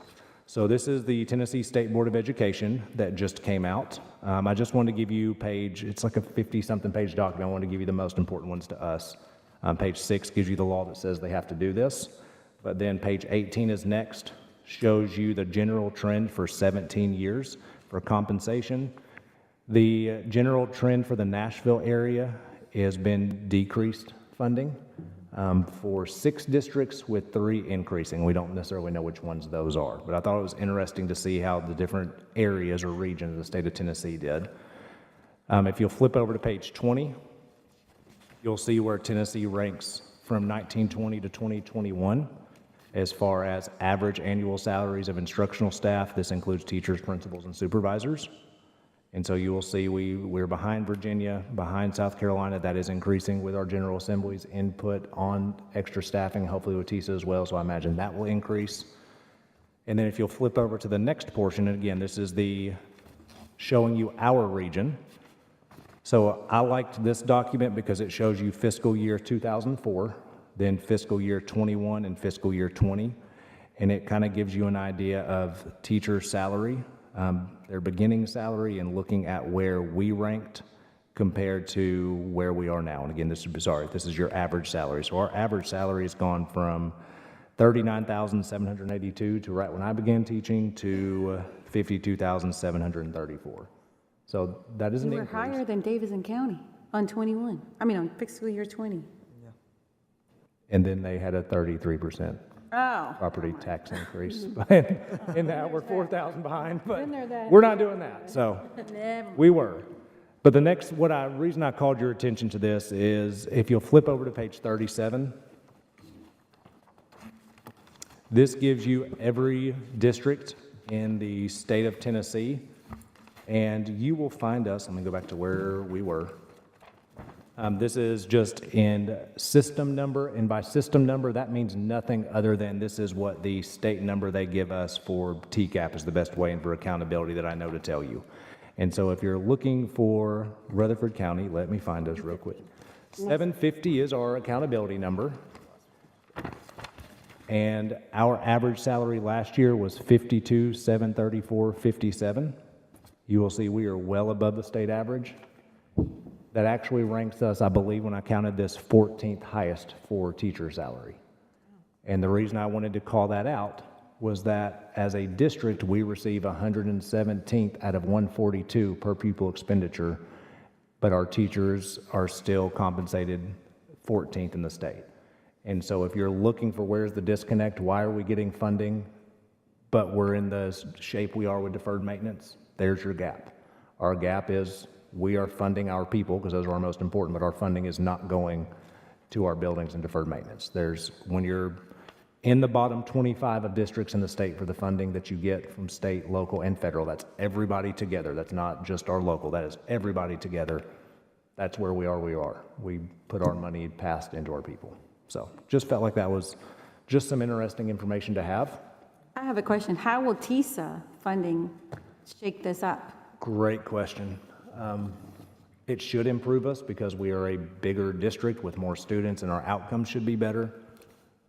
But the state, very well, a General Assembly can go in and change portions of TISA just like we're asking them to do. We've asked our local elected officials to advocate for us for that fast-growing infrastructure stipend.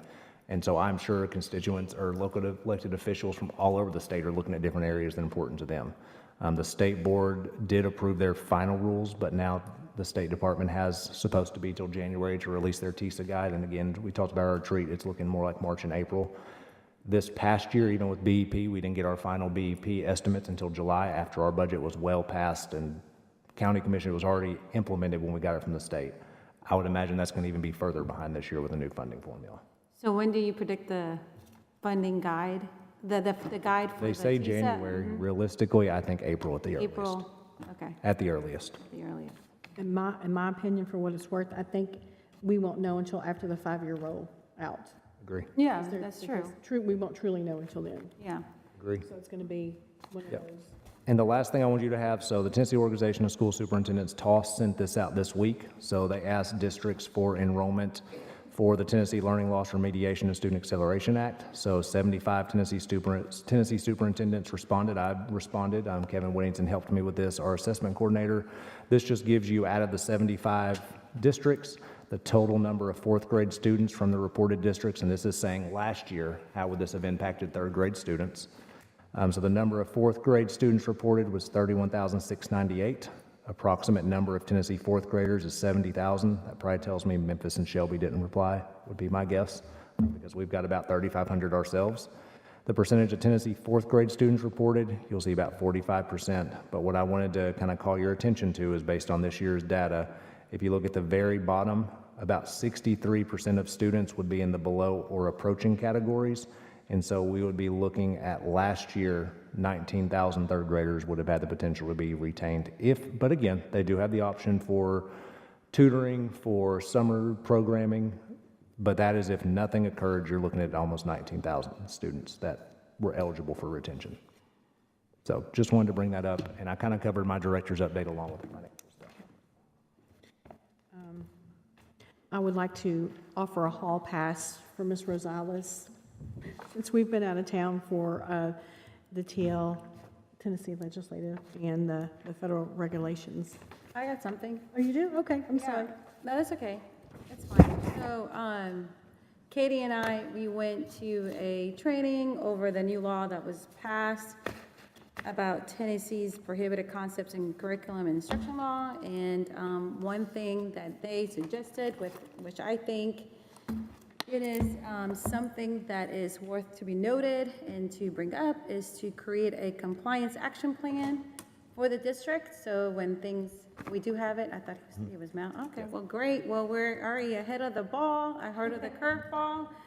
So is it posted on our website? Should be along with the entirety of what we do anytime there's a compliance portion. Okay, great. Yes. Okay, that was my suggestion. So, Is the form also posted on the website? It is right under curriculum and instruction. It is the very first thing you can click on. So there it says curriculum instruction, our mission vision, and it says, I don't remember, James, you remember, it's like complaint or grievance or something for library book and or instructional material. Yes, sir. It's also available through our homepage under the How Do I section so that parents can find it easily. okay, Oh, it's great. right under the library one that? Yep. Okay. Yep, right there. Okay, great. Well, that was my, I'm not saying we couldn't potentially make ours better, but all we have to make sure that it's posted. yes. Doesn't have to be pretty, just posted. It's posted and pretty easy to find. Yes, easy to find. Yes, yes. Let's And if it's not, I say you blame the former assistant superintendent for curriculum instruction. That was his fault. He's getting you off the hook now. Yeah, 'cause I remember posting it. General discussion. Anybody have anything? I do have this is general discussion? Oh, we are, okay, great. So I want to bring up the school tours that are happening in schedule. I think it's great that we are doing these and asking the county commissioners. I just want to know what other school tours that we're having and if we can get them a little bit more timely manner, because I know I'm interested in visiting the schools because I'm just as committed, and I know a lot of us are very much committed to touring the schools, and especially with a lot of the issues with growth and looking at them and be on the site. But I don't want to miss those opportunities because we're not given an advance notice of when these tours are happening.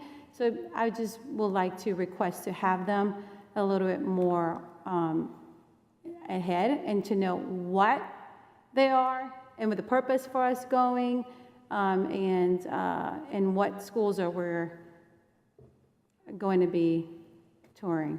Currently, right now, the only two schools on the calendar are, tomorrow would be Riverdale and Oakland. And the reason for the tours, Commissioner Wilson is here with Health and Ed. Several of our new county commissioners had asked for those. And the short notice on that was because I sent out emails, and sometimes I don't get replies from the same day, within the day that they had kind of requested for us to aim toward. So I don't have any other plans for any other ones in the next couple of weeks because we've got a lot of things going on. But that's not to say that we won't look at it. We should, I mean, if the county commissioners, if this is what the board wants, because we've never really talked about it, but if the school board open the invitation not only to the county commissioners, all of us, but even legislators too, because I've had legislators that have expressed interest in touring. They're campaigning now. But I understand that, and that's fine, but again, if that's what the board chooses, to have these more scheduled and the invitations to be out in the public for us to accommodate our time so that we can go to these schools, because there were 3 schools or 4, well, now 6, well, I'm doing the math really fast, about 7 schools already that have been toured that I wasn't able to, and I'm only speaking for myself, that I was not able to attend because I found about these tours very short notice. And I'm very committed. I have gone and visited the schools that are in my zone. But if the county commissioners have requested for this invitation, that's awesome. Let's open it up to everybody so that we can all get the opportunity. That's all I'm saying about it. It is open to everyone, and that's why I sent the email to everyone. But at their request, I planned the date that was around the schools and what they had asked me to. And that's So fine. that's all it is. We're going into the holiday season. We've got 8 new county commissioners, and several of them have asked to go and visit these schools. And I think, again, I think that's great. There's nothing, it's just when the majority of us can go. And I contacted Ms. Maxwell, I contacted Mr. Tidwell when I first contacted the principals.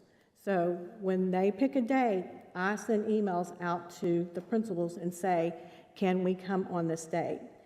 And either they can make it or they can't. And sometimes it's delayed getting a response back from them. So that's why there was such a quick turnaround with tomorrow's meeting. I think it's, I'm glad that the tours are happening. I know we all have different schedules. I wasn't able to tour when you guys went to Stewart's Creek, but I just made a tour myself. I just contacted the principal. So if its schedules don't always line up, I think it's important that the commissioners are able to see some of the conditions that they're dealing with so they understand the importance of it. And I appreciate our commissioners doing that, as well as any legislators that would like to do it. And to do that together would be awesome. And if we have to do it in different schedules, it's still good as long as we're able to see it as a general rule. It's very complicated to get everyone to come out on one day. So, And we don't have to schedule a tour for anyone to go to a school. Any of us can go to any school at any time. I extended it to the school board because we have new county commissioners and we have to build a relationship with them because we're going to be going next year and we're going to be asking for a lot of money and they need to see it. So we have very little time between now and January 1. And I understand that. And I also have reached out to my county commissioners as well and asked them to tour. You can score. And I've done, yes, but I think what I'm trying to convey is that there was a meeting that was proposed with Mark White, and I extended that invitation to everyone. I included everyone to be a part of it, and told them and asked people about their date. Some of them couldn't come at all, but it was open to everyone. And that's all I'm trying to. This meeting is open to everyone once I had the dates. So I contacted the principal. Once they agreed to the date, I sent the email out. Okay. I just want to say I agree with Ms. Rosales. Some of us feel a little bit out of the loop. It's probably not intentional, but we need to make sure that when we do things like this, these are board decisions, not just individual decisions. And I, too, would like just a little more notice when we're going to do something like this. And we appreciate the fact that you do get it together.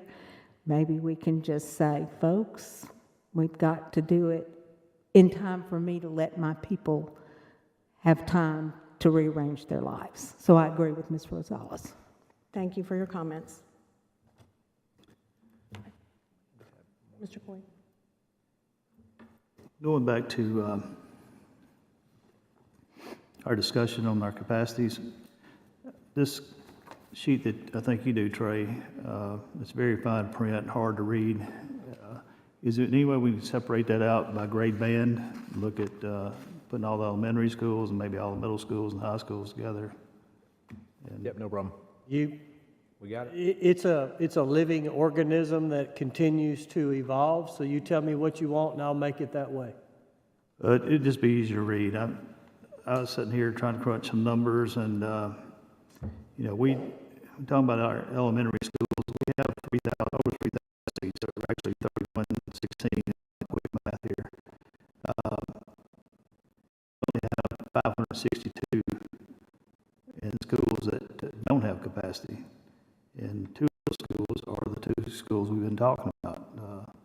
We're talking about Blackman and Stewart's Creek, which they total up to 438. So those 2 schools right there are taking up the biggest, are really our biggest focus. They're overcrowded. We need to be looking at ways that we can solve that overcrowdedness. I've been on this board for a long time. probably a lot longer than I want to be sometimes. But the problem that I see is we keep doing the same things, and we keep doing the same things, and we'll keep getting the same results. We've added additions. We've added portables.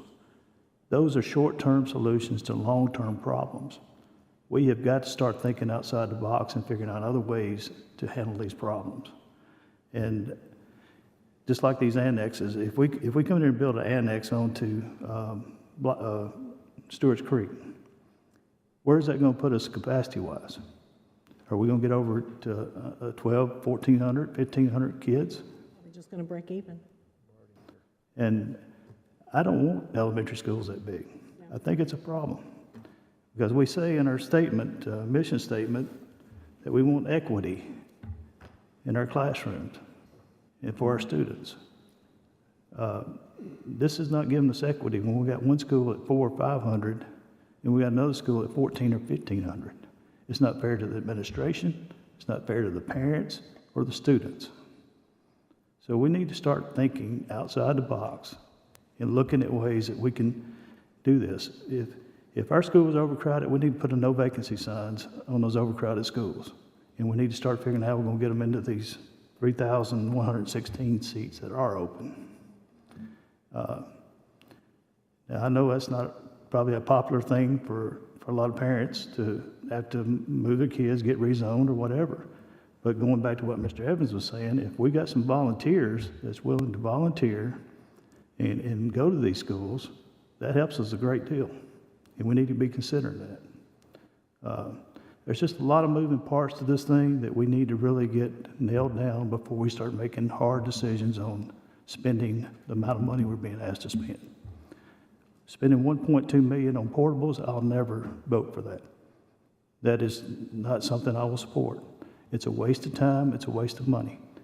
Portables are meant for something when you're in dire need, like if you have a tornado or you just had a real sudden spurge of growth. You got to do something. I understand. But we've been knowing about this problem for years. We've been fighting growth year after year after year, and it hasn't changed. It's time for us as board members to figure out a solution to this problem. And I know it's not an easy solution. It's going to be very difficult, a lot to work through, but we challenge ourselves to do it. That's all I got to say. Thank you, Mr. Young. I agree with you 100%. Any other comments? Thurman Francis tomorrow. So tomorrow, to end on a celebration note, so we have a couple quick celebrations I should have mentioned earlier. So one, we emailed our classified staff, and this is something Ms. Maxwell has talked about for several years. We emailed our classified staff today that have a bachelor's degree about a possibility for them to earn a college degree, a master's degree, and be in the classroom starting in August. So completely free of charge to them through Lipscomb University, so that is great. To our certified staff, that was in no way a slight at you. We have to make sure that we are looking at classrooms, that we're getting our classrooms filled, and that we have opportunities to be able to make sure we're retaining our people. I always have thought it was crazy that one thing that the state won't do is that, for example, my kids could get tuition discount at a college university, but a teacher can't. That just seems backwards. It is always backwards. And so those are things that we'll continue to look at moving forward. And then last, I'm going to Washington, D.C. tomorrow, and then I'll be flying back tomorrow night to celebrate Thurman Francis Arts Academy. That'll be given, they actually started today. They'll be given their Blue Ribbon Award tomorrow. As long as there's not a flight delay, and then I will have gone to Washington for no reason. Really. Go Rams. Really trying to go to D.C. for no reason. I'll entertain a motion to adjourn. Thank you.